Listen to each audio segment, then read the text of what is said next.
बीरबल और तैरते हुए अक्षरों का रहस्य। दिल्ली के शाही महल में एक दिन अजीब घटना घटी।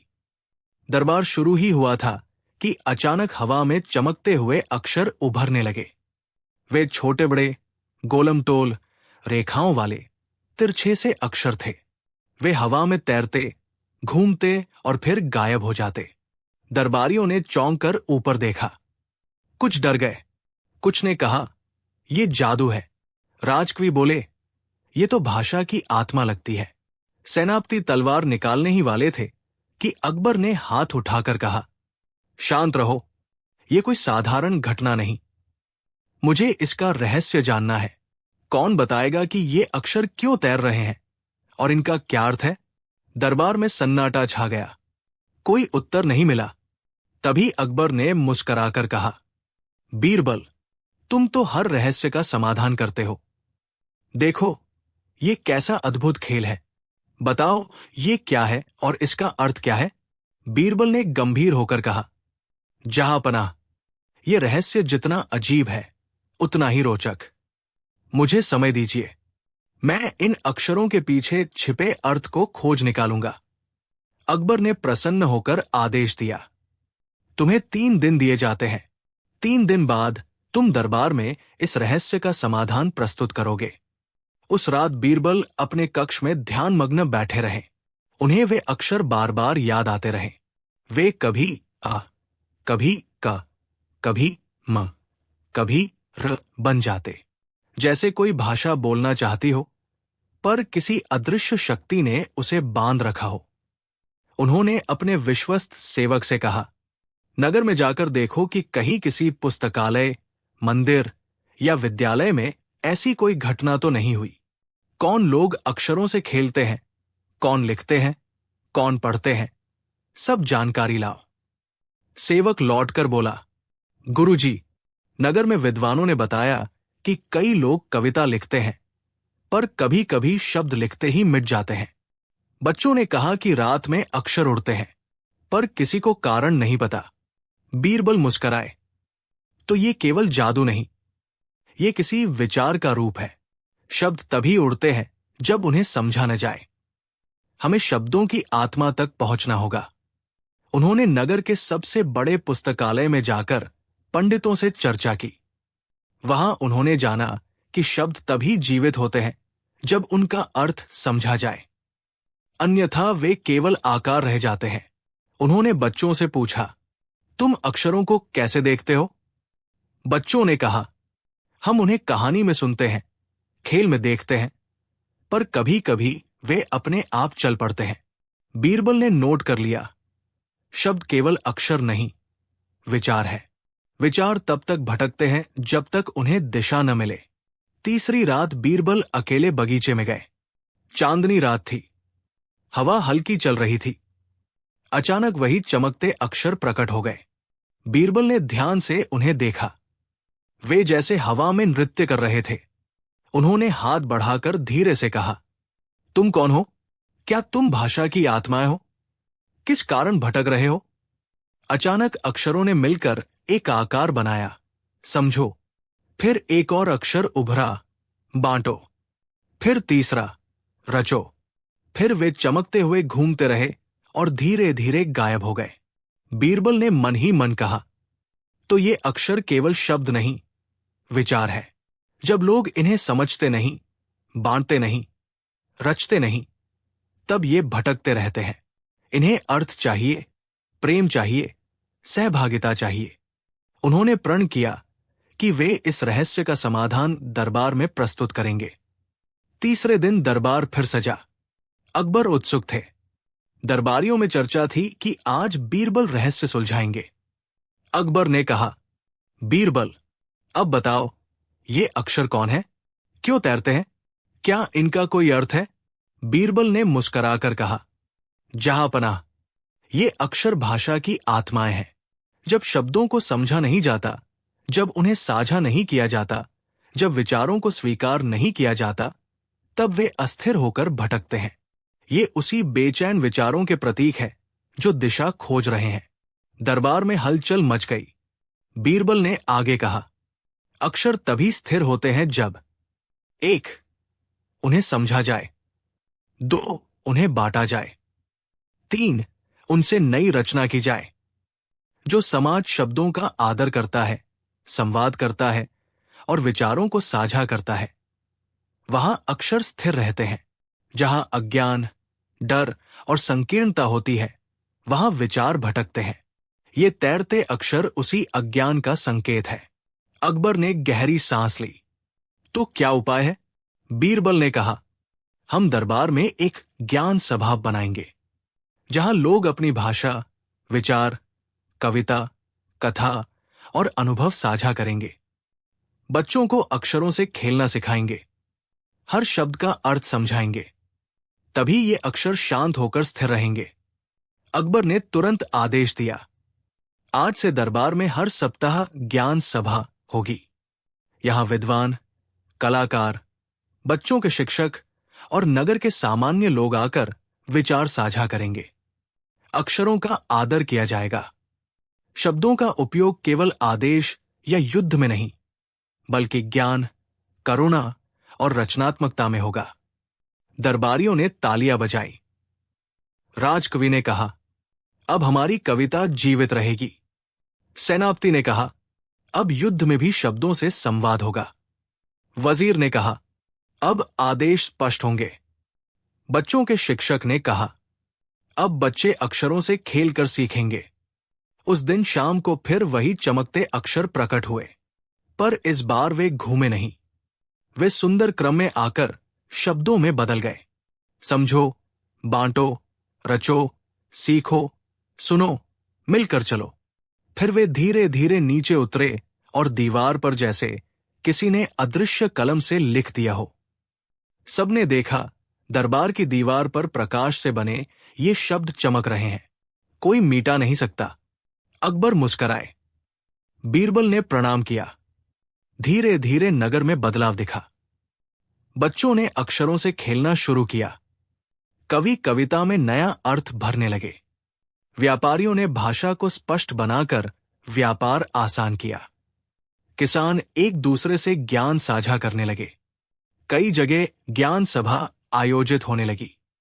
लोग आपस में संवाद करने लगे। गलतफहमियां कम हुई। लोग समझने लगे कि संवाद से ही समाधान निकलता है। अक्षरों की आत्माएं अब शांत थी। वे कभी कभी उजाले में चमकती और लोगों को प्रेरणा देती।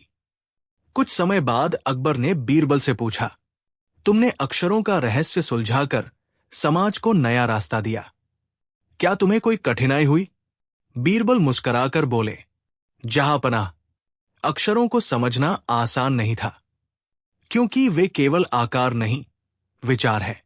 हर अक्षर एक बीज है। यदि उसे सही दिशा न दी जाए तो वो भटकता है। यदि समझकर बोया जाए तो वो वृक्ष बनता है। अकबर ने कहा, अब मुझे समझ में आया कि शासन केवल आदेश देने से नहीं, संवाद से चलता है। बीरबल ने कहा, जहांपनाह, शब्दों का आदर ही समाज को जोड़ता है। जहां संवाद होगा, वहां शांति होगी। जहां विचार साझा होंगे, वहां नवाचार होगा। यही अक्षरों का असली रहस्य है। सीख, मोरल। 1. शब्द केवल अक्षर नहीं, विचार और भाव है। उन्हें समझे बिना वे भटकते रहते हैं। 2. संवाद समाज को जोड़ता है। गलतफहमी दूर होती है और सहयोग बढ़ता है। 3. ज्ञान साझा करने से अक्षर स्थिर होते हैं। शिक्षा, कला और अनुभव समाज को समृद्ध बनाते हैं। 4. हर अक्षर एक बीज है। सही दिशा मिले तो वो वृक्ष बनकर जीवन को सुंदर बनाता है। 5. समझ, बांटना और रचना, यही विचारों की स्थिरता का आधार है। दरबार में आया अंधा कलाकार, जिसने बिना देखे चित्र बनाया। अकबर के दरबार में उस दिन हलचल कुछ ज्यादा थी। सुबह से ही महल के बाहर एक भीड़ जमा थी। कारण था एक अजीब सा ऐलान, आज दरबार में आएगा एक ऐसा कलाकार जो देख नहीं सकता, लेकिन दुनिया के सबसे सुंदर चित्र बनाता है। अकबर बादशाह को ऐसे अनोखे लोग बहुत पसंद थे, इसलिए उन्होंने तुरंत आदेश दिया कि उस कलाकार को दरबार में लाया जाए। जब दरबार शुरू हुआ तो हर दरबारी की आंखों में उत्सुकता थी। मंत्री, सैनिक, रानियां, सबको जानने की जल्दी थी कि ये कौन है। तभी दरबार के दरवाजे से एक आदमी प्रवेश करता है। साधारण कपड़े, हाथ में रंगों का छोटा सा थैला और चेहरे पर आत्मविश्वास। लेकिन सबसे बड़ी बात, उसकी आंखों पर पट्टी बंधी हुई थी। अकबर ने पूछा, तुम कौन हो और कैसे चित्र बनाते हो? कलाकार ने झुककर सलाम किया, जहां पनाह, मैं जन्म से अंधा हूं, लेकिन मेरे कान और उंगलियां दुनिया को महसूस कर सकती है।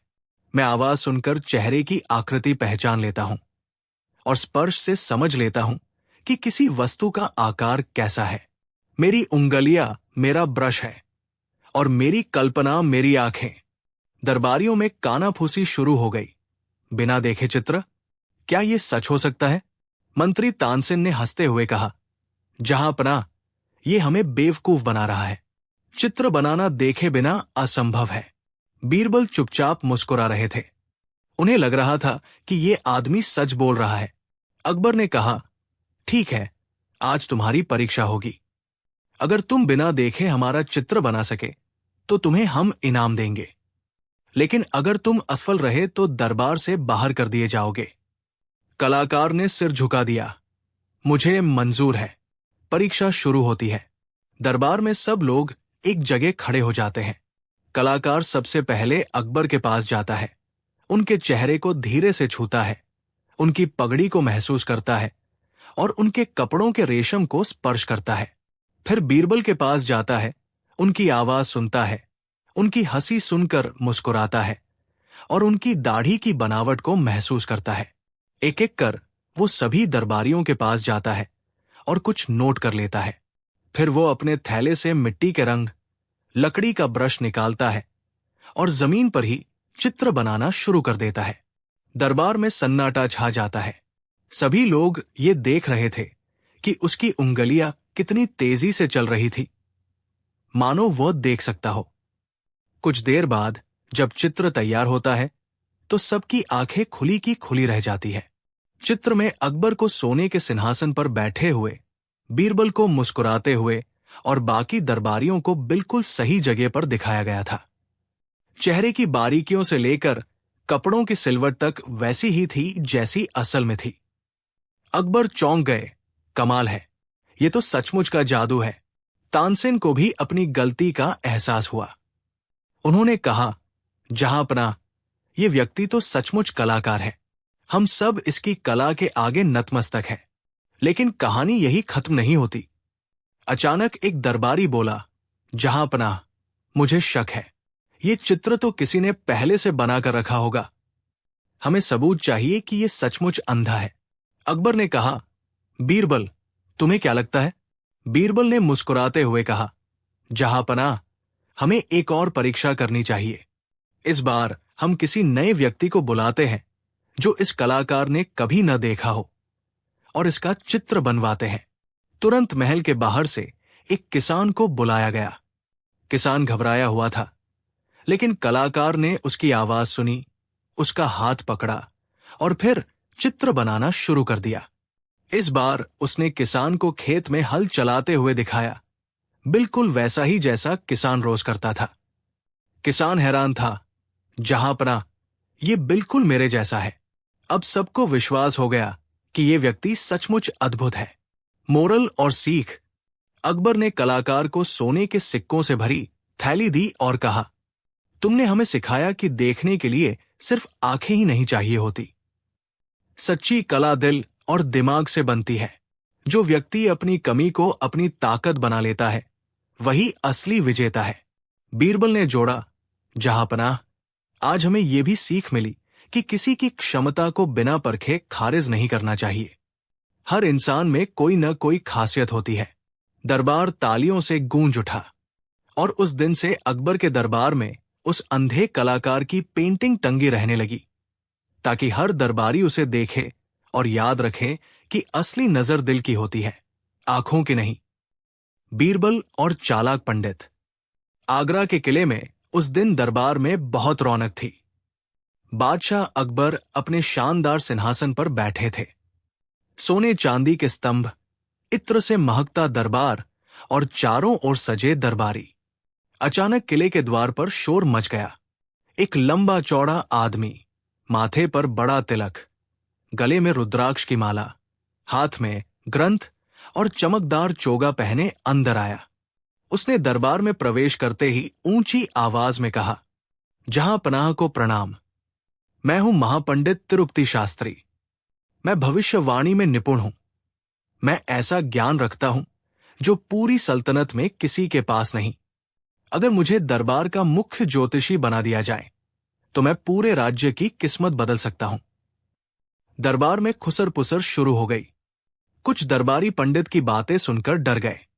एक बोला, जहांपनाह, ये सचमुच ज्ञानी लगता है। दूसरा बोला, पर यह तो खुद ही अपनी तारीफ कर रहा है। अकबर मुस्कुराए और बोले, पंडित जी, अगर आप इतने बड़े ज्ञानी हैं तो हमें कोई ऐसा चमत्कार दिखाइए जिससे हमें यकीन हो जाए। पंडित ने अपनी आंखें बंद की, कुछ मंत्र बुदबुदाए और बोला, जहांपनाह, अगले 7 दिन में आपके राज्य में 3 बड़ी घटनाएं होंगी। पहली, महल में एक दुर्घटना होगी। दूसरी, दरबार में कोई विश्वासघात करेगा। तीसरी, आपको बहुत बड़ा खजाना मिलेगा। यह सुनकर पूरा दरबार सन्न रह गया। अकबर थोड़ा परेशान हुए। बोले, अगर यह सच निकला तो हमें बहुत सतर्क रहना होगा। लेकिन बीरबल चुपचाप मुस्कुरा रहे थे। उन्हें लगा कि यह पंडित कोई चाल चल रहा है। 2 दिन बाद महल में अचानक एक पर्दे में आग लग गई। छोटी सी दुर्घटना थी, लेकिन पंडित ने दौड़कर कहा, जहांपनाह, देखा, मेरी पहली भविष्यवाणी सच हुई। अकबर थोड़े चौंके लेकिन बोले, ठीक है, देखते हैं बाकी भविष्यवाणियां भी सच होती हैं या नहीं। तीसरे दिन एक दरबारी पर चोरी का आरोप लगा। जब जांच हुई तो पता चला कि वह दरबारी झूठा था और राजकोष से गहने निकाल रहा था। पंडित फिर से चिल्लाया, देखा, मेरी दूसरी भविष्यवाणी भी सच हुई। अब अकबर को पूरा विश्वास हो गया कि यह पंडित बहुत बड़ा ज्ञानी है। लेकिन बीरबल का माथा और भी ठनक गया। बीरबल ने उसी रात अपने गुप्तचरों को पंडित के पीछे लगाया। पता चला कि पंडित खुद ही षड्यंत्र रच रहा था।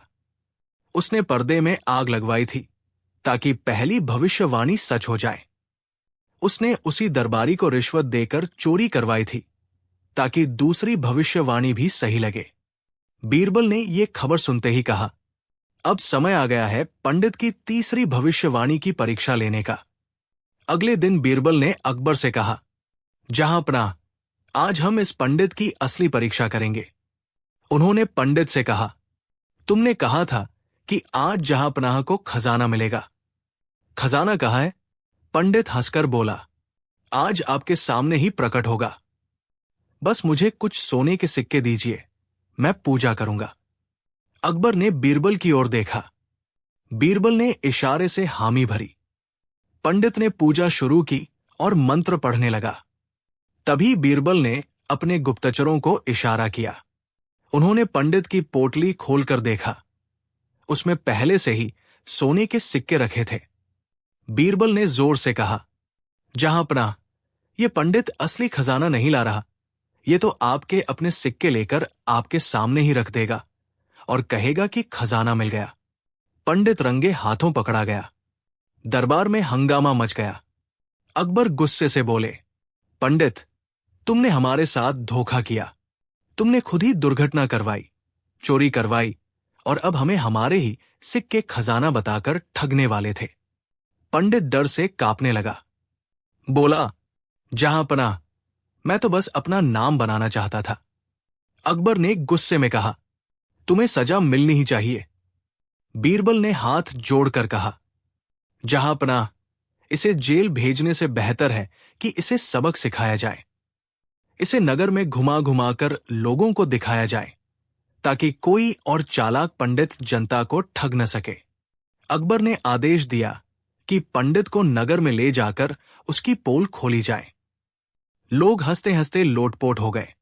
अकबर ने बीरबल की ओर देखा और मुस्कुराए। बीरबल, तुम्हारी समझदारी से हमने पूरे राज्य को एक धोखेबाज से बचा लिया। बीरबल ने हाथ जोड़कर कहा, जहांपनाह, यही इस कहानी की शिक्षा है। सिर्फ ज्ञान का दावा करने वाला ज्ञानी नहीं होता। असली ज्ञानी वही है जो सच्चाई और ईमानदारी से लोगों का भला करे। चालाकी से कमाई गई इज्जत और नाम हमेशा मिट्टी में मिल जाते हैं।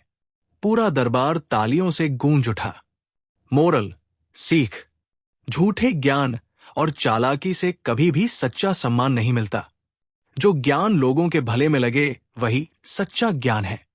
बीरबल और चालाक औरत की सच्चाई। आगरा का किला हमेशा की तरह सुबह की ठंडी हवा में चमक रहा था। बादशाह अकबर आज दरबार में गंभीर मूड में बैठे थे। चारों तरफ दरबारी, सेनापति, कवि और वजीर खड़े थे। तभी महल के फाटक से एक तेज आवाज आई, जहांपनाह, हमें इंसाफ चाहिए। दरबारियों ने देखा, एक खूबसूरत औरत हाथ में पोटली लिए खड़ी थी। उसके चेहरे पर गुस्सा और आंखों में आंसू थे। वो धीरे धीरे दरबार की ओर बढ़ी। अकबर ने इशारा किया, बोलो बेगम, क्या शिकायत है तुम्हारी? औरत बोली, जहांपनाह, मैं एक व्यापारी की विधवा हूं। मेरे पति की मौत के बाद मैंने उसकी दुकान संभाली, लेकिन अब मेरे ऊपर झूठा आरोप लगाया जा रहा है कि मैंने नगर के कई लोगों से धोखा किया। लोग कह रहे हैं कि मैं लालची हूं, चालाक हूं और सबको लूट रही हूं। मैं निर्दोष हूं, मुझे न्याय चाहिए। दरबार में खुसर पुसर शुरू हो गई। कुछ लोग बोले, ये औरत बहुत चालाक है, जहांपनाह, ये झूठ बोल रही है। कुछ लोग बोले, नहीं, ये गरीब है, इसकी मदद होनी चाहिए। अकबर उलझन में पड़ गए। उन्होंने बीरबल की ओर देखा। बीरबल, तुम्हें इसकी सच्चाई पता लगानी होगी। अगर ये निर्दोष है तो इसकी रक्षा करो, और अगर ये चालाकी कर रही है तो इसका पर्दाफाश करो। बीरबल मुस्कराए, जहांपनाह, 3 दिन का समय दीजिए, मैं सच लेकर ही लौटूंगा। बीरबल भेष बदलकर औरत की दुकान पर गए। वहां भीड़ लगी हुई थी। औरत बड़ी मीठी बोली में ग्राहकों से बात कर रही थी। अरे बहन, ये रेशमी कपड़ा लो, बाद में पैसा दे देना। भाई साहब, ये मसाले अपने घर ले जाओ, जब मन हो चुका देना। सभी ग्राहक खुश होकर जा रहे थे। बीरबल को लगा कि ये औरत तो बहुत दयालु है, लेकिन शाम को बीरबल ने देखा कि औरत दुकान का हिसाब लगाते हुए हंस रही थी। आज फिर मैंने 3 लोगों से दोगुना ब्याज वसूला, उन्हें पता भी नहीं चला। बीरबल समझ गए, मामला सीधा नहीं है। अगले दिन बीरबल अपने 2 गुप्तचरों को भेजते हैं, जो गरीब बनकर दुकान पर जाते हैं। वे कहते हैं, हमें खाने को कुछ दे दो, हमारे पास पैसे नहीं हैं। औरत ने तुरंत खाने का सामान दे दिया और बोली, पैसा बाद में दे देना, बस ब्याज जोड़ देना। गुप्तचरों ने जानबूझकर देर से भुगतान किया। तब औरत ने उनसे ब्याज में इतना पैसा मांगा कि वे घबरा गए। बीरबल को रिपोर्ट मिली। अब वे औरत की असली चालाकी समझ चुके थे। वो पहले लोगों को भरोसे में लेकर मदद करती, फिर बाद में उनसे दुगना तिगुना वसूलती। तीसरे दिन बीरबल और औरत दरबार में पहुंचे। अकबर बोले, बीरबल, क्या तुमने इस औरत की सच्चाई पता कर ली? बीरबल ने कहा, जहांपनाह, इसे परखने का एक तरीका है। उन्होंने दरबार में एक नाटकीय खेल रचा। उन्होंने 3 लोग बुलाए, एक बूढ़ा, एक गरीब किसान और एक व्यापारी। बीरबल बोले, तुम तीनों ने इस औरत से सामान लिया है ना? तीनों ने हां में सिर हिलाया। बीरबल ने तीनों से कहा, सच सच बताओ, इस औरत ने तुमसे कैसा व्यवहार किया? बूढ़े ने कहा, पहले तो इसने मुझसे बहुत मीठा व्यवहार किया, फिर जब मैंने देर से पैसा दिया तो इसने ब्याज में मेरी बकरी भी ले ली। किसान बोला, मैंने बीज उधार लिया था, फसल खराब हो गई तो इसने मुझसे दोगुना अनाज वसूला। व्यापारी बोला, मुझे भी इसने ठगा, लेकिन मैं डर के कारण चुप था। अकबर गुस्से से बोले, औरत, क्या यह सच है? औरत ने पहले इनकार किया, लेकिन जब बीरबल ने उसके हिसाब किताब की पोटली खोलकर सबके सामने रखी तो उसकी चालाकी उजागर हो गई। उसमें लिखा था कि किससे कितना ब्याज वसूला। दरबार ठहाकों से गूंज उठा।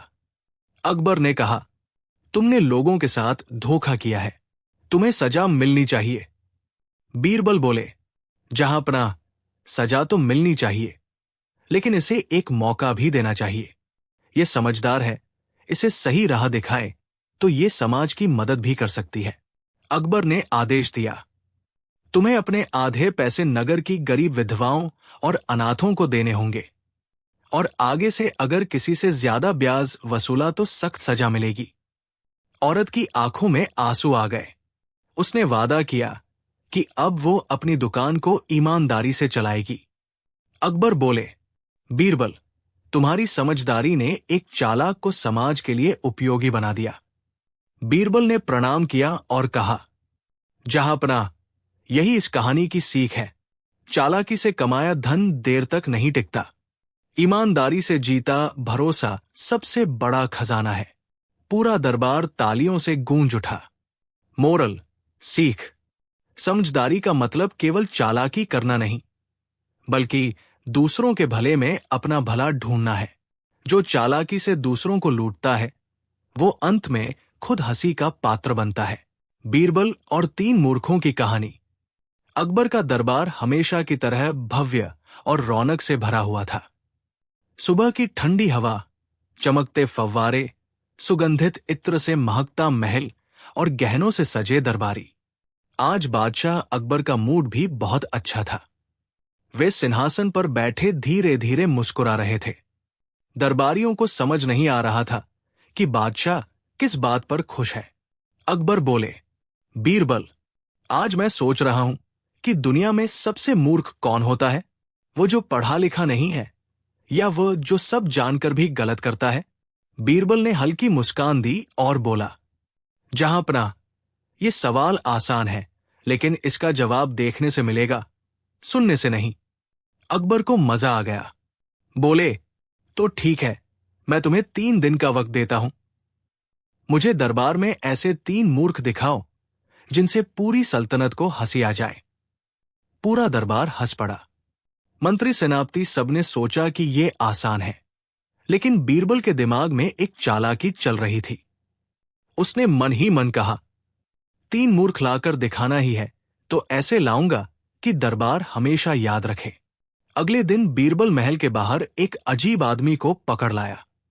वो पंडित जैसा दिखता था, माथे पर बड़ी तिलक, हाथ में ग्रंथ, लेकिन हर 2 मिनट में अपने कान खींचता और बार बार कहता, मैं ही सबसे बड़ा ज्ञानी हूं।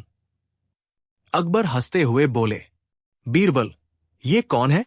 बीरबल बोला, जहांपनाह, यह है पहला मूर्ख। ये पंडित जी पूरे शहर में घूमकर लोगों को बताता है कि ग्रहस्त्र ऐसे है कि अगर किसी ने आज खाना खाया तो उसके घर में लक्ष्मी नहीं आएगी, लेकिन ये खुद गली के हर ठेले पर खाना खाकर आता है। दरबार ठहाकों से गूंज उठा। पंडित बुरी तरह हकलाने लगा, नहीं, मैं तो पूजा के लिए खाता हूं। बीरबल ने मुस्कुराकर कहा, जहांपनाह, ये मूर्खता की पहली निशानी है, जो उपदेश खुद मानता ही नहीं। अकबर ने पंडित को कुछ इनाम देकर विदा किया ताकि वह ज्यादा नाराज न हो। अगले दिन बीरबल एक व्यापारी को लेकर आया। वो बेहद डरपोक लग रहा था। हाथ में बड़ी तिजोरी की चाबी थी और बार बार मुड़कर देख रहा था कि कोई पीछा न कर रहा हो। अकबर ने पूछा, बीरबल, ये कौन है? बीरबल बोला, जहांपनाह, यह है दूसरा मूर्ख। ये हर दिन अपनी दुकान से 5 रुपए कमाता है, लेकिन चोरों से डरकर 30 रुपए का पहरेदार रखता है। दरबार में सब जोर जोर से हंसने लगे। व्यापारी बोला, मुझे डर लगता है कि कोई मेरी तिजोरी न ले जाए। बीरबल बोला, जहांपनाह, ये मूर्खता की दूसरी निशानी है, जो डर के कारण नुकसान करे। अकबर ने व्यापारी को समझाया और कहा कि इतना खर्च करना भी मूर्खता है। व्यापारी ने शपथ ली कि वो आगे से समझदारी से काम करेगा। तीसरे दिन बीरबल दरबार में एक गांव के भोले आदमी को लाया।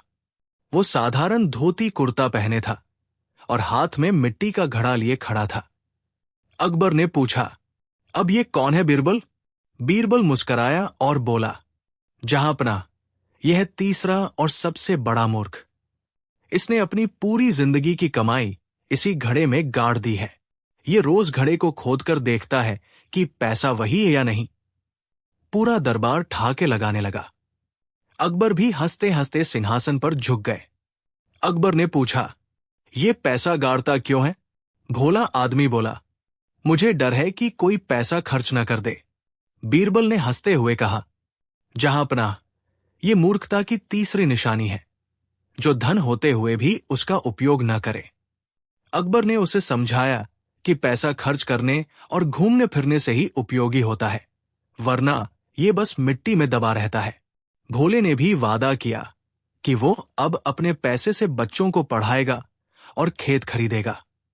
तीनों मूर्ख चले गए तो अकबर बोले, बीरबल, तुमने आज हमें खूब हंसाया, लेकिन ये सच है कि मूर्खता सबसे बड़ा शत्रु है। बीरबल ने प्रणाम किया और कहा, जहांपना, यही इस कहानी की शिक्षा है। मूर्खता सबसे बड़ा बोझ है, जो उपदेश खुद न माने, जो डर से खुद का नुकसान करे और जो अपनी मेहनत का फल न भोगे। ये तीनों जीवन में हंसी का कारण बनते हैं। समझदारी सबसे बड़ी दौलत है। पूरा दरबार तालियों से गूंज उठा। मोरल, सीख, ज्ञान का पालन करो, डर पर काबू पाओ और मेहनत की कमाई का सही उपयोग करो। यही समझदार इंसान की पहचान है। बीरबल और चोरी हुआ दरबार का हीरा। फतेहपुर सीकरी का राजमहल जगमगा रहा था। यह खास दिन था। अकबर ने पूरे राज्य के रत्नों की प्रदर्शनी लगवाई थी। दरबार के बीचों बीच एक कांच का बड़ा सा संदूक रखा था, जिसमें सबसे अनमोल हीरा रखा था, शाही नूर। यह हीरा इतना चमकदार था कि दूर से भी उसकी रोशनी आंखों को चौंका दे। दरबारियों की आंखें हीरे पर टिकी थी। तानसेन ने मजाक में कहा, जहांपना, अगर इसे सूरज की रोशनी में रख दें तो पूरा दरबार बिना दीपक के चमक उठेगा। मुल्ला दोप्याजा बोले, और अगर इसे बेच दें तो आधे हिंदुस्तान का कर्ज उतर जाएगा। दरबार ठहाकों से गूंज उठा। अकबर मुस्कुराए, याद रहे, ये हमारे राज्य की शान है। इसकी रक्षा में कोई कमी नहीं होनी चाहिए। अगली सुबह जब पहरेदार संदूक खोलने गए तो सब दंग रह गए। हीरा गायब था। महल में हड़कंप मच गया। पहरेदारों को पकड़कर दरबार में लाया गया। अकबर का चेहरा लाल हो गया। कल रात किसने पहरा दिया था? मुख्य सैनिक बोला, हुजूर, 4 सिपाही पहरे पर थे, लेकिन किसी ने कुछ नहीं देखा। अकबर गरजे, क्या हीरा अपने आप उड़ गया? यह राज्य की इज्जत का सवाल है। बीरबल, अगर यह हीरा 24 घंटे में नहीं मिला तो तुम जिम्मेदार माने जाओगे। बीरबल शांत थे। उन्होंने कहा, जहांपना, मुझे आज रात तक का समय दीजिए। मैं चोर को पकड़कर हीरा आपके सामने रखूंगा। सबसे पहले बीरबल ने चोरी वाली जगह का मुआयना किया। उन्होंने संदूक के पास मिट्टी देखी। वहां जूतों के छोटे निशान थे। उन्होंने महल के रसोइये, नाई, पानी भरने वाले और सफाई करने वाले को बुलाया, फिर चारों पहरेदारों को भी। बीरबल ने सबको देखा और कहा, चोर यही है, लेकिन इसे रंगे हाथ पकड़ना पड़ेगा। उन्होंने एक अनोखी योजना बनाई। रात को बीरबल ने सबको बुलाया और कहा, देखो, ये दिया है, इस पर मैंने खास तेल लगाया है। जो भी चोर होगा वह दिया छूते ही काला हो जाएगा। कल सुबह सबके हाथ चेक करूंगा। सब लोग डर गए। दिया अंधेरे कमरे में रखा गया। सबको बारी बारी छूने भेजा गया। सुबह बीरबल ने सबके हाथ चेक किए, लेकिन किसी के हाथ पर कालिख नहीं थी। अकबर ने गुस्से से कहा, बीरबल, तुम्हारी योजना फेल हो गई। बीरबल हंसे, हुजूर, चोर पकड़ा जा चुका है। बीरबल ने सबसे पहले पहरेदारों को देखा। तुम चारों के हाथ काले क्यों नहीं हैं? चोर डर के मारे दिया छूने गया ही नहीं। चारों पहरेदार हक्के बक्के रह गए। बीरबल ने कहा, सबके हाथों पर हल्की तेल की गंध है, पर इनके हाथों में गंध भी नहीं। इसका मतलब ये चारों रात में कमरे में गए ही नहीं। फिर बीरबल ने पहरेदारों से पूछताछ की। आखिरकार एक पहरेदार टूट गया और सच उगल दिया। हुजूर, रात को हमने नशे में गाना गाया और सो गए। तभी महल का पानी भरने वाला आया और हीरा चुरा ले गया। हमें डर था कि सजा हमें मिलेगी, इसलिए हमने झूठ बोला। बीरबल ने तुरंत पानी भरने वाले को बुलाया। पहले तो वो मुकर गया, लेकिन बीरबल ने कहा, तुम्हारे पैरों के निशान संदूक के पास है और तुम्हारी कमर में अभी भी मिट्टी लगी है। हीरा कहाँ छुपाया है? डर के मारे वो कांपने लगा। हुजूर, मैंने हीरा महल के कुएं में डाल दिया ताकि सुबह निकालकर भाग जाऊं। कुएं से हीरा निकाल कर लाया गया। अकबर की आंखें चमक उठीं। बीरबल, तुमने फिर से राज्य की इज्जत बचा ली। बीरबल ने मुस्कुराकर कहा, जहांपनाह, असली सजा इन चारों पहरेदारों को मिलनी चाहिए जिन्होंने ड्यूटी पर सोने की हिम्मत की। अकबर हंस पड़े। सही कहा, इन्हें अगले 1 महीने तक रात भर जागने की सजा दी जाए और बिना वजह गाना गाने की मनाही रहे। मोरल, सच्ची बुद्धिमानी सिर्फ चोर पकड़ने में नहीं, बल्कि पूरे तंत्र की गलती सुधारने में है। अगर पहरेदार चौकस रहें तो चोर कभी कामयाब नहीं होता। अकबर की चुनौती, मुझे सबसे मुश्किल पहेली पूछो। दिल्ली के शाही महल में उस दिन असामान्य चहल पहल थी। बादशाह अकबर अपने सिंहासन पर बैठे थे, पर उनके माथे पर चिंता की लकीरें साफ दिख रही थी। दरबार में मंत्री, सेनापति, पंडित, कवि और योद्धा सब इकट्ठा थे, पर माहौल में कुछ अलग ही बेचैनी थी। अकबर ने गहरी सांस ली और कहा, दरबारियों, मैं एक नई चुनौती देना चाहता हूं। तुम सबने युद्ध लड़े, खजाने संभाले, कविताएं लिखी, पर क्या तुम में से कोई ऐसी पहेली पूछ सकता है जो सबसे कठिन हो, जो सोचने पर मजबूर कर दे, जो समझ में आने पर भी रहस्य छोड़ दे? आज मैं चाहता हूं, मुझे सबसे कठिन पहेली पूछो। दरबार में सन्नाटा छा गया। सब एक दूसरे की तरफ देखने लगे। कोई बोला नहीं। राजकवि ने धीरे से कहा, जहांपनाह, कठिन पहेली पूछना तो ठीक है, पर इतनी कठिन कि उसका उत्तर कोई न दे पाए, ये तो बड़ा भारी काम है। सेनापति ने हंसते हुए कहा, अगर दुश्मन से युद्ध आसान है तो पहेली से युद्ध क्यों कठिन होगा? लेकिन अकबर की आंखों में चमक थी। उन्होंने ऊंची आवाज में कहा, मैं खेल नहीं खेल रहा। मुझे एक ऐसी पहेली चाहिए जो मेरे दिमाग को झकझोर दे, जो दरबार के सभी विद्वानों की परीक्षा ले, जो आने वाली पीढ़ियों तक चर्चा में रहे। कौन है जो ये चुनौती स्वीकार करेगा? दरबारियों ने एक दूसरे को देखा। तभी धीरे धीरे उठे दरबार के सबसे चतुर, सबसे तर्कशील और सबसे हास्यप्रिय मंत्री बीरबल। बीरबल ने हाथ जोड़कर अकबर से कहा, जहांपनाह, आपकी चुनौती स्वीकार है। मैं ऐसी पहेली पूछूंगा जो दिमाग, धैर्य और हिम्मत तीनों की परीक्षा ले।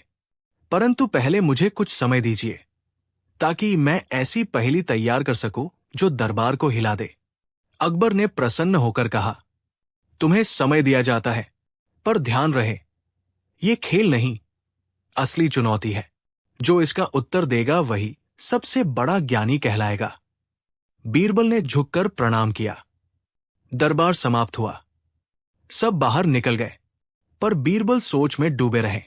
रात को महल की छत पर अकेले बैठकर उन्होंने सोचा, सबको उलझा दूं।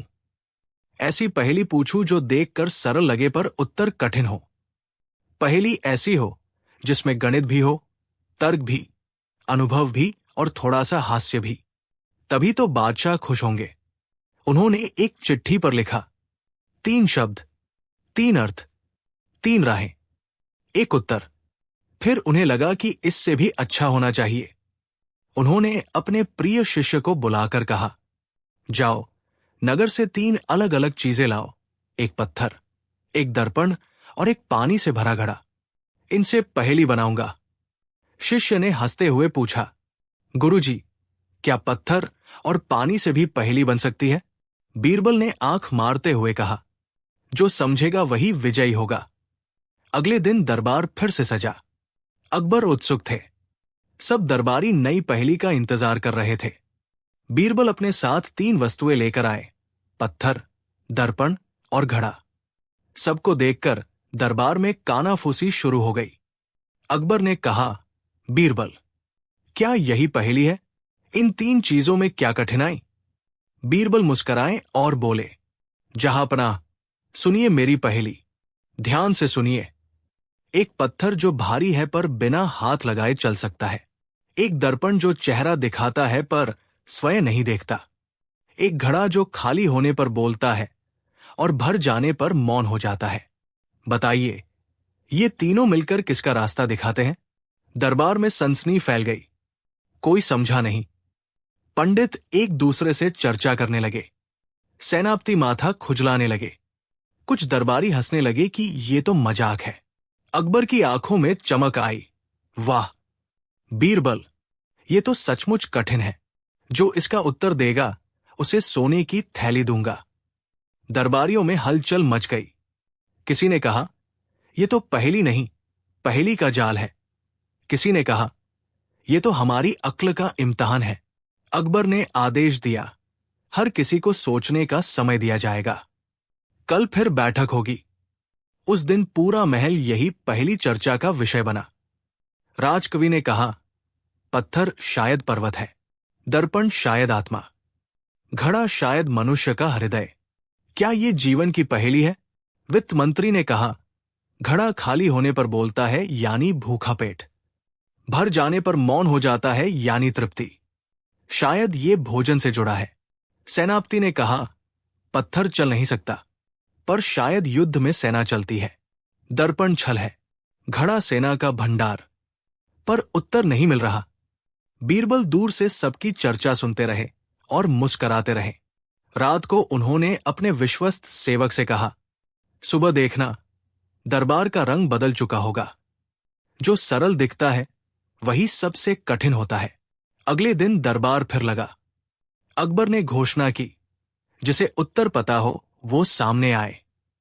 कुछ दरबारी उत्तर लेकर आए।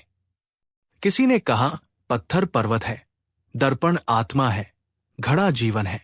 किसी ने कहा, ये 3 तत्व हैं, पृथ्वी, जल और मन। किसी ने कहा, ये 3 समय हैं, भूत, वर्तमान, भविष्य। पर अकबर संतुष्ट नहीं हुए। ये सब अनुमान है, मुझे स्पष्ट उत्तर चाहिए। कौन देगा सही जवाब? सब चुप हो गए। तब बीरबल आगे बढ़े और बोले, जहांपनाह, यदि आज्ञा हो तो मैं उत्तर प्रस्तुत करूं। अकबर ने कहा, अवश्य, हम सुनना चाहेंगे। बीरबल ने एक एक वस्तु उठाई और समझाया। 1. पत्थर। ये पत्थर भारी है पर बिना हाथ लगाए चल सकता है। ये पत्थर है समय का प्रतीक। समय किसी के लिए नहीं रुकता, वो चलता रहता है। हम उसे रोक नहीं सकते, चाहे वो पर्वत जैसा भारी हो, पर बिना किसी हाथ लगाए निरंतर चल रहा है। 2. दर्पण। ये दर्पण चेहरा दिखाता है पर स्वयं नहीं देखता। यही आत्मावलोकन की स्थिति है। मनुष्य स्वयं को नहीं देख सकता, केवल दूसरों के माध्यम से अपने स्वरूप का अनुमान करता है। जीवन में हम अपनी त्रुटियां तभी समझते हैं जब कोई दर्पण बनकर हमें दिखाता है। 3. घड़ा। ये घड़ा खाली होने पर बोलता है और भर जाने पर मौन हो जाता है। यही मनुष्य का मन है। जब इच्छाएं अधूरी होती है, मन बेचैन होकर बोलता है। जब मन संतुष्ट होता है, वो शांति में डूब जाता है। बीरबल ने अंत में कहा, ये तीनों मिलकर जीवन का रास्ता दिखाते हैं। समय चलता रहता है, मनुष्य स्वयं को पहचानता है और इच्छाएं पूरी होने पर ही संतोष आता है। इसलिए इन तीनों का संगम है जीवन की समझ। दरबार में सन्नाटा छा गया। फिर धीरे धीरे तालियां गूंज उठीं। अकबर की आंखें चमक उठीं।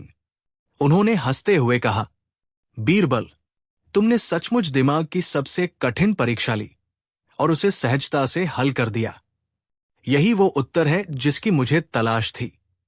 राजकवि ने कहा, यह तो कविता से भी सुंदर उत्तर है।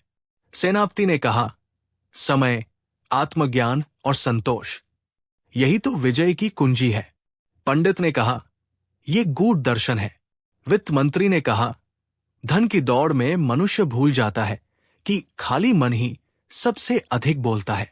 अकबर ने घोषणा की, बीरबल को स्वर्ण मुद्राओं से नवाजा जाए और दरबार में आज से ये नियम होगा कि कोई भी निर्णय सोच समझकर धैर्य और संतोष के साथ लिया जाएगा। 1.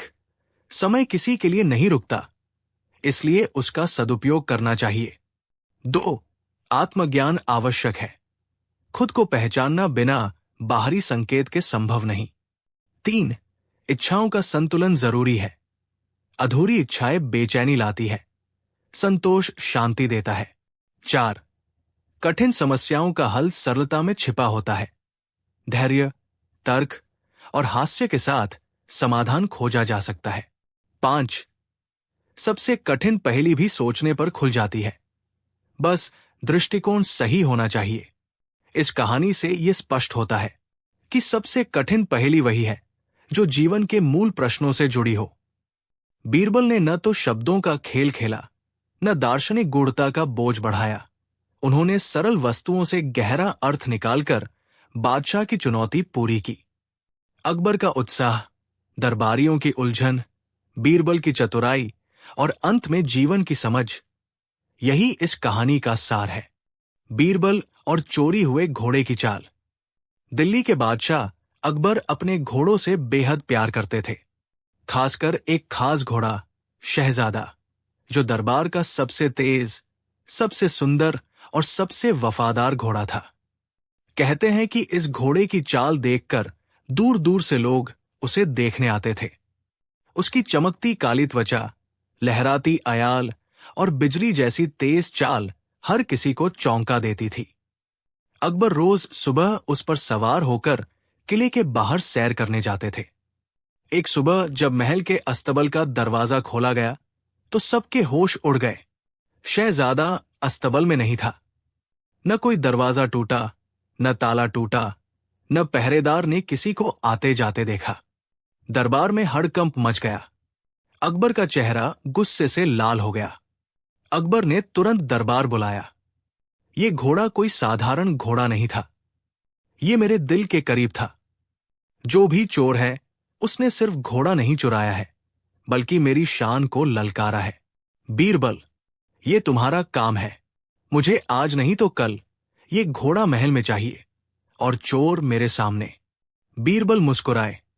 जहां पनाह, चोरी बड़ी चालाकी से हुई है, लेकिन चिंता मत कीजिए, चोर चाहे जितना होशियार हो, बीरबल से होशियार नहीं हो सकता। बीरबल सबसे पहले अस्तबल में गए। उन्होंने जमीन को ध्यान से देखा। मिट्टी में कुछ अजीब निशान थे, घोड़े के खुर के नहीं, बल्कि इंसानी पैरों के। लेकिन निशान बहुत हल्के थे, जैसे चोर ने जानबूझकर पैर दबाकर रखे हों ताकि गहरे न छपे। बीरबल ने मिट्टी को हाथ में उठाया, सूंघा और बोले, ये मिट्टी बाहर वाले रास्ते की नहीं है, ये मिट्टी यमुना किनारे की है, यानी चोर घोड़े को लेकर यमुना की ओर गया होगा। अकबर हैरान, सिर्फ मिट्टी देखकर तुम्हें इतना पता चल गया? बीरबल मुस्कुराए। जहां पनाह, मिट्टी भी बोलती है, बस सुनने वाला चाहिए। बीरबल सिपाहियों के साथ यमुना किनारे पहुंचे। वहां कुछ दूर घोड़े के खुरों के निशान मिले। सब खुश हो गए, लेकिन थोड़ी दूर जाकर निशान अचानक गायब हो गए, जैसे घोड़ा हवा में उड़ गया हो। सिपाही परेशान, मियां बीरबल, अब क्या करेंगे? निशान तो यही खत्म हो गए। बीरबल ने ध्यान से देखा। मिट्टी में हल्की सी खरोंचें थी। उन्होंने अंदाजा लगाया, चोर ने यहां से घोड़े को नाव में चढ़ाया है। उन्होंने नाव वालों से पूछताछ की। 3 नाविक मिले। तीनों ने अलग अलग बातें बताई। पहले ने कहा, मैंने कोई घोड़ा नहीं देखा। दूसरे ने कहा, हां, एक आदमी आया था, पर वो घोड़ा नहीं लाया। तीसरे ने कहा, मैंने देखा था, पर वो आदमी घोड़े पर बैठा नहीं था, घोड़े को खींच रहा था। बीरबल ने मुस्कुराकर कहा, सच्चाई इन तीनों बातों में कहीं छुपी है। दरबार में जाल बिछाना। अगले दिन दरबार लगा। बीरबल ने अकबर से कहा, जहां पनाह, घोड़े का चोर आपके दरबार में ही है। मैं आज उसे पकड़ूंगा, लेकिन मुझे आपका पूरा दरबार चाहिए। अकबर ने आदेश दिया कि सभी मंत्री, व्यापारी, यहां तक कि शहर के जाने माने लोग भी दरबार में आए। दरबार खचाखच भर गया। बीरबल ने सभी से कहा, आज दरबार में बादशाह का घोड़ा नहीं आया, लेकिन उसकी नाल आई है। जो भी इस नाल को छुएगा और अगर वही चोर है तो उसका चेहरा लाल हो जाएगा। बीरबल ने एक थाली में सिर्फ घोड़े की पुरानी नाल रखी। सब डरते डरते नाल को छूते गए। जब बारी आई एक अमीर व्यापारी की, उसने हाथ पीछे खींच लिए और कहा, मैं क्यों छू? मैं कोई चोर नहीं हूं। बीरबल मुस्कुराए, जहां पनाह, यही है आपका चोर।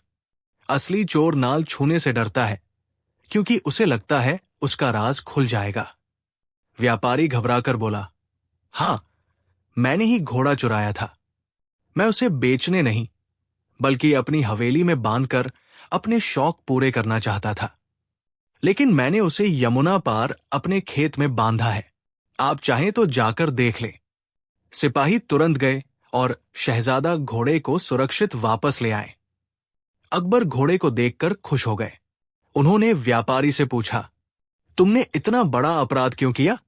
व्यापारी बोला, जहां पनाह, मैं आपके घोड़े की चाल देखकर पागल हो गया था।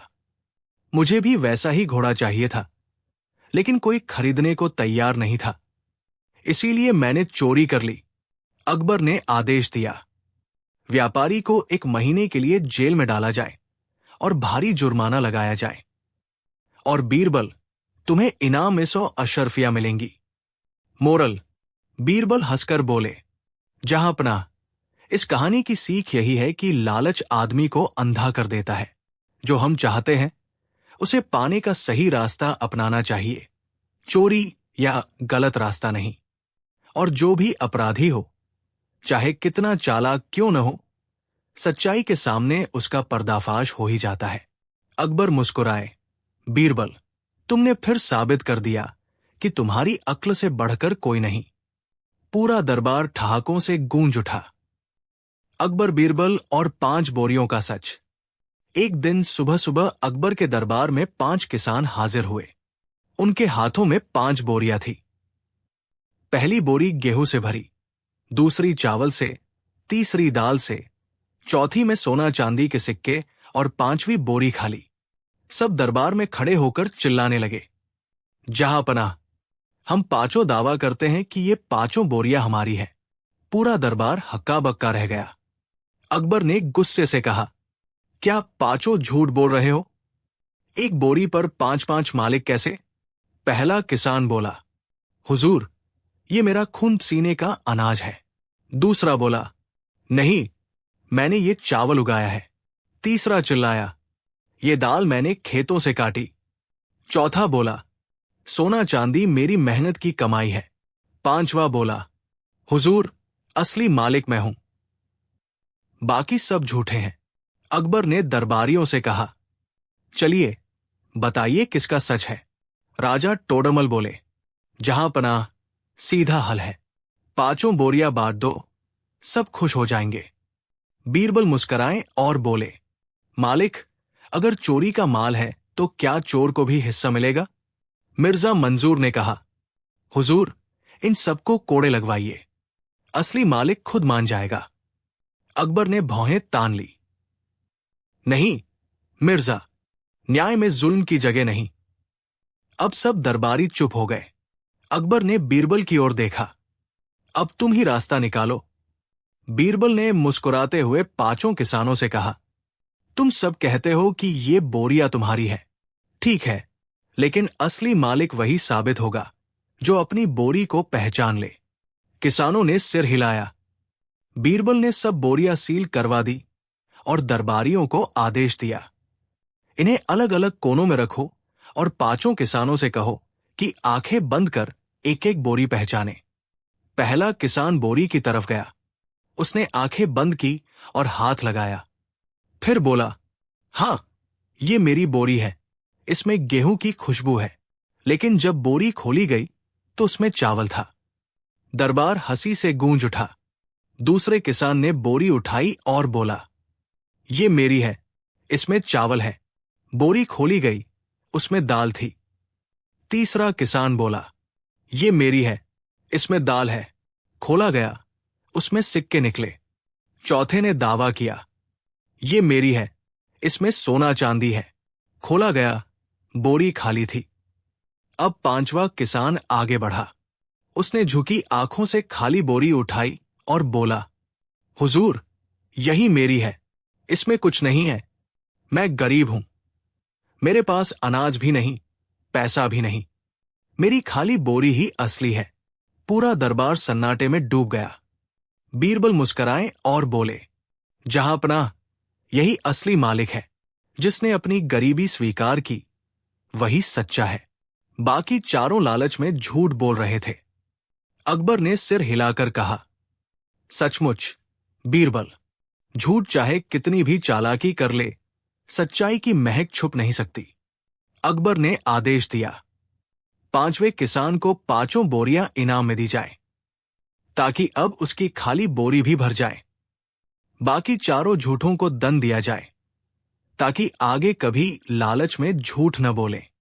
बीरबल ने दरबार को संबोधित करते हुए कहा, जहांपनाह, इस घटना से यही शिक्षा मिलती है कि सच्चाई चाहे कितनी भी छोटी हो, मगर अंत में वही जीतती है। झूठ और लालच कभी सफल नहीं होते। दरबार तालियों और ठहाकों से गूंज उठा। अकबर की परीक्षा, जो चांद को धरती पर उतार दे वही जीतेगा। फतेहपुर सीकरी के विशाल महल में उस रात चांद अपनी पूरी चमक पर था। आसमान बिल्कुल साफ था और हर तरफ चांदी सी रोशनी फैली थी। अकबर बादशाह अपनी खिड़की से चांद को देख रहे थे। उनका मन कुछ बेचैन था। अचानक उन्हें ख्याल आया, क्यों न मैं अपने दरबारियों की बुद्धि की परीक्षा लूं। अगली सुबह जब दरबार सजा, अकबर का चेहरा गंभीर था। सब दरबारी समझ नहीं पाए कि बादशाह किस मूड में है। तानसेन, अबुल फजल, मियां मिर्जा, यहां तक कि बीरबल भी अकबर के चेहरे पर कुछ नया देख रहे थे।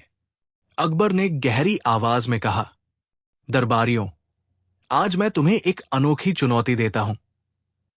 जो चांद को धरती पर उतार देगा, वही मेरी नजरों में सबसे बड़ा बुद्धिमान कहलाएगा और उसे सोने की 100 थैलियां इनाम में मिलेंगी।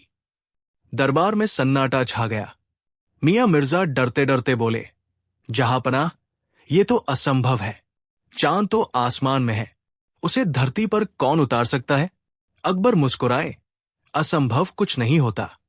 सोचो, मेहनत करो, उपाय खोजो। तुम्हारे पास पूरा एक दिन है। शाम होते होते दरबार में पहला व्यक्ति आया। वो था शेख चिल्लिन, जो अपने अजीबोगरी प्रयोगों के लिए मशहूर था। उसने दरबार के बीच में एक बड़ा सा पानी का हौज मंगवाया। उसमें पानी भरा और कहा, जहांपनाह, देखिए, मैंने चांद को धरती पर उतार दिया। वो इस पानी में तैर रहा है। सभी दरबारी हंस पड़े। हौज में चांद का प्रतिबिंब चमक रहा था। अकबर ने हंसते हुए कहा, अरे शेख, ये तो चांद का सिर्फ है। असली चांद तो वही आसमान में है। इनाम किसी को के लिए नहीं मिलेगा। अगले दिन एक विद्वान दरबारी आया। उसने एक विशाल दर्पण लाकर दरबार में लगाया। दर्पण में चांद बिल्कुल पास दिखने लगा। उसने गर्व से कहा, जहांपनाह, देखिए, मैंने चांद को इतना करीब ला दिया है कि आप उसे छू सकते हैं। अकबर ने दर्पण में झांक कर कहा, यह सच है कि तुमने चांद को करीब दिखा दिया है, लेकिन धरती पर तो अब भी नहीं उतारा। इनाम किसी को तभी मिलेगा जब चांद सचमुच धरती पर उतर आए। शाम को पहलवान दरबार में आया। उसने कहा, जहांपनाह, मैं सबसे ताकतवर आदमी हूं। मैं रस्सी फेंककर चांद को खींच लाऊंगा। सब लोग हैरानी से देखते रहे। पहलवान ने लंबी रस्सी ली और आसमान की तरफ फेंकी। रस्सी नीचे ही गिरी। उसने बार बार कोशिश की, लेकिन नतीजा वही रहा। आखिर में वो थककर बैठ गया। दरबार हंसी से गूंज उठा। अकबर ने कहा, ताकत से वो नहीं आएगा जो सिर्फ बुद्धि से आ सकता है। अब सबकी निगाहें बीरबल पर थी। बीरबल चुपचाप मुस्कुरा रहे थे। अकबर ने कहा, बीरबल, तुमने अब तक कुछ नहीं कहा। क्या तुम हार मान चुके हो? बीरबल ने हाथ जोड़कर कहा, जहांपनाह, मैं आज रात आपको चांद धरती पर उतार कर दिखाऊंगा, लेकिन शर्त यह है कि दरबार सिर्फ रात को खुलेगा। अकबर मान गए। रात होते ही दरबार के बीच में बीरबल ने एक बड़ा सा चांदी का थाल रखा, उसमें दूध डाला और चारों तरफ दीपक जलाए। दूध की सतह चमकने लगी। जब सब दीपक जल गए तो चांद का प्रतिबिंब दूध में उतर आया। बीरबल ने कहा, जहां पनाह, देखिए, चांद धरती पर उतर आया है। अब आप उसे अपने हाथ से छू भी सकते हैं। अकबर ने झुककर देखा। दूध में चांद सचमुच ऐसा लग रहा था मानो धरती पर आ गया हो। चारों ओर दीपकों की रोशनी में वह दृश्य जादुई लग रहा था। अकबर ने मुस्कुराते हुए कहा, बीरबल, तुमने न केवल चांद को धरती पर उतारा, बल्कि दरबार को चांदनी महफिल बना दिया। तुम्हें इनाम मिलना चाहिए। मोरल और सीख। अकबर ने सोने की 100 थैलियां बीरबल को देते हुए कहा, आज की परीक्षा ने सिखाया कि असंभव को संभव बनाने के लिए सिर्फ ताकत नहीं, कल्पना और बुद्धि की जरूरत होती है। चांद को आसमान से खींचना जरूरी नहीं, उसे धरती पर महसूस कराना ही असली जीत है। बीरबल ने मुस्कुराकर कहा, जहां पनाह, कभी कभी समस्या का हल कठिन नहीं होता, बस देखने का नजरिया बदलना पड़ता है। असली बुद्धि वही है जो कठिनाई को सरल बना दे। दरबार तालियों से गूंज उठा। उस रात अकबर और सभी दरबारियों ने दूध में उतरते चांद का दृश्य देखा और मानो धरती पर स्वर्ग उतर आया।